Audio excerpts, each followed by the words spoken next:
जय हिंद। अगर आप भी बिहार बोर्ड क्लास 10th का एग्ज़ाम 2027 में देने वाले हैं तो ये वीडियो आपके लिए काफ़ी हेल्पफुल होने वाली है।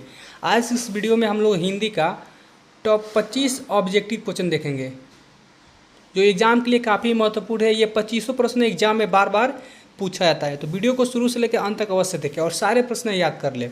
चलिए शुरू करते हैं आज की इस क्लास को। पहला सवाल दिया है, श्रम विभाजन और जाति प्रथा के लेखक कौन हैं?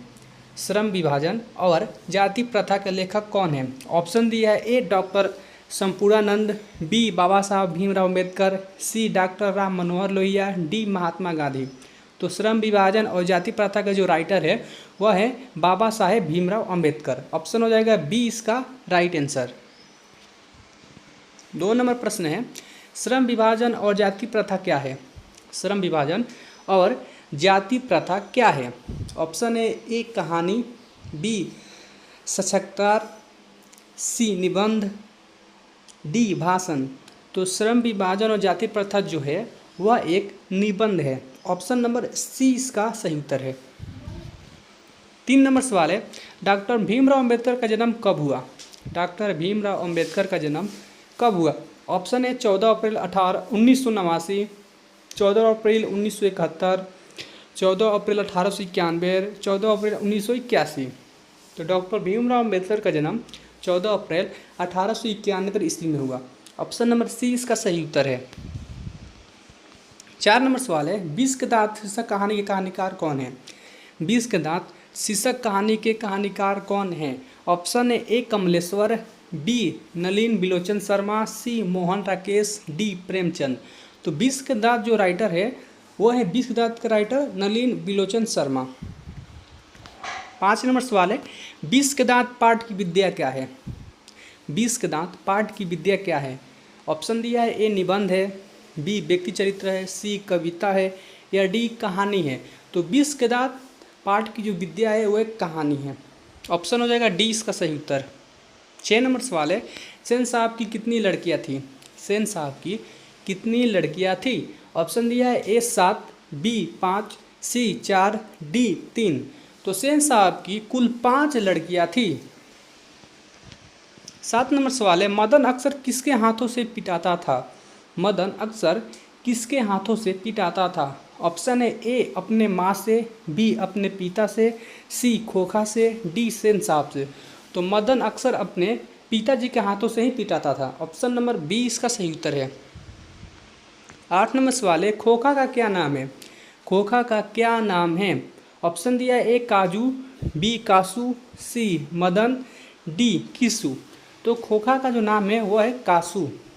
ऑप्शन बी इसका सही उत्तर है। अगला प्रश्न है 9 नंबर, फिनिक्स था। फिनिक्स था। फिनिक्स एक आश्रम है कि विद्यालय है कि चिड़ियाघर है कि कैद खाना है? तो फिनिक्स एक आश्रम है। ऑप्शन ए इसका सही उत्तर है। 10 नंबर सवाल है, सत्य के साथ मेरे प्रयोग किसकी पुस्तक है? सत्य के साथ मेरे प्रयोग किसकी पुस्तक है? ऑप्शन दिया, ए doctor Rajendra Prasad, B doctor Sampurnanand, सी महर्षि अरविंद, डी महात्मा गांधी। तो सत्य के साथ मेरे प्रयोग जो पुस्तक है वह महात्मा गांधी की है। 11 नंबर प्रश्न है, हिंद स्वराज के रचनाकार है। हिंद स्वराज के रचनाकार है। ऑप्शन है, ए महात्मा गांधी, बी सुभाष चंद्र बोस, सी प्रेमचंद, डी राष्ट्रकवि दिनकर। तो हिंद स्वराज के जो रचनाकार है वह है महात्मा गांधी। ऑप्शन हो जाएगा ए इसका सही उत्तर। 12 नंबर सवाल है, अहिंसा दिवस किस तारीख को मनाया जाता है? अहिंसा दिवस किस तारीख को मनाया जाता है? ऑप्शन है, ए 20 जनवरी, बी 18 फरवरी, सी 2 अक्टूबर, डी 15 अगस्त। तो अहिंसा दिवस गांधी जयंती के रूप में ही मनाया जाता है, यानी 2 अक्टूबर को गांधी जयंती और अहिंसा दिवस दोनों मनाया जाता है। ऑप्शन हो जाएगा सी इसका सही उत्तर। अगला प्रश्न है 13 नंबर, भारतीय संस्कृति किसकी प्रतीक है? भारतीय संस्कृति किसकी प्रतीक है? तो भारतीय संस्कृति भिन्न भिन्न संस्कृतियों के सामंजस्य की प्रतीक है। ऑप्शन डी इसका सही उत्तर है। अगला प्रश्न है 14 नंबर, भारत माता के संबंध में क्या सही है? भारत माता के संबंध में क्या सही है? तो इनमें से जो ग्रामवासिनी है वो भारत माता के संबंध में सही है। ऑप्शन सी इसका सही उत्तर है। 15 नंबर सवाल है, दिनकर को साहित्य अकादमी पुरस्कार किस कृति पर मिला? दिनकर को साहित्य अकादमी पुरस्कार किस कृति पर मिला? तो संस्कृत के 4 जो अध्याय जो कृति है रामधारी सिंह दिनकर को उस पर उनको साहित्य अकादमी पुरस्कार से सम्मानित किया गया था। ऑप्शन हो जाएगा डी इसका सही उत्तर।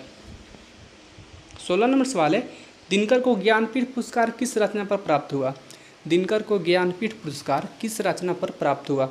तो उनको ज्ञानपीठ पुरस्कार उर्वशी पर मिला। ऑप्शन नंबर 20 का सही उत्तर है। 17 नंबर सवाल है, दही वाली मंगम्मा कहानी का कहानीकारक कौन है? दही वाली मंगम्मा कहानी का कहानीकारक कौन है?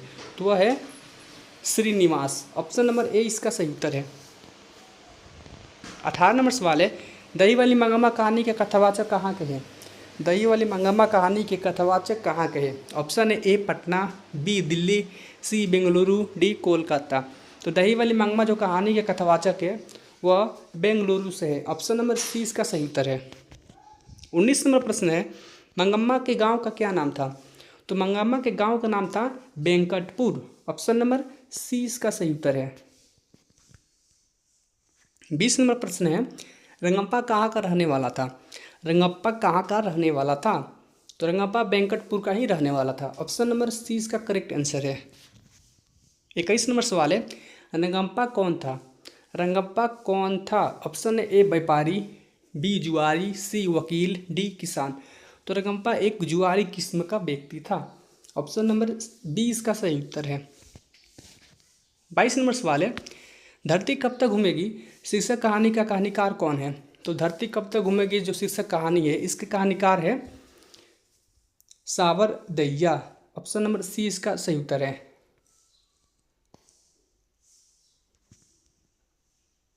23 नंबर सवाल है, धरती कब तक घूमेगी कहाँ की कहानी है? तो यह एक राजस्थानी कहानी है। ऑप्शन नंबर सी इसका सही उत्तर है। 24 नंबर प्रश्न है, सीता के बड़े लड़के का क्या नाम था? तो सीता के बड़े लड़के का नाम था कैलाश। ऑप्शन ए इसका सही उत्तर है। 25 नंबर प्रश्न है, नगर कहानी के कहानीकार कौन है? तो नगर कहानी के कहानीकार है सुजाता। ऑप्शन नंबर ए इसका सही उत्तर है। अगर आप चैनल पर पहली बार आए हैं, चैनल को सब्सक्राइब कर ले, वीडियो को लाइक करो और शेयर करें ताकि दूसरे विद्यार्थियों को भी हेल्प हो सके। मिलते हैं एक और नए वीडियो के साथ और एक अच्छे टॉपिक के साथ। तब तक के लिए जय हिंद, वंदे मातरम।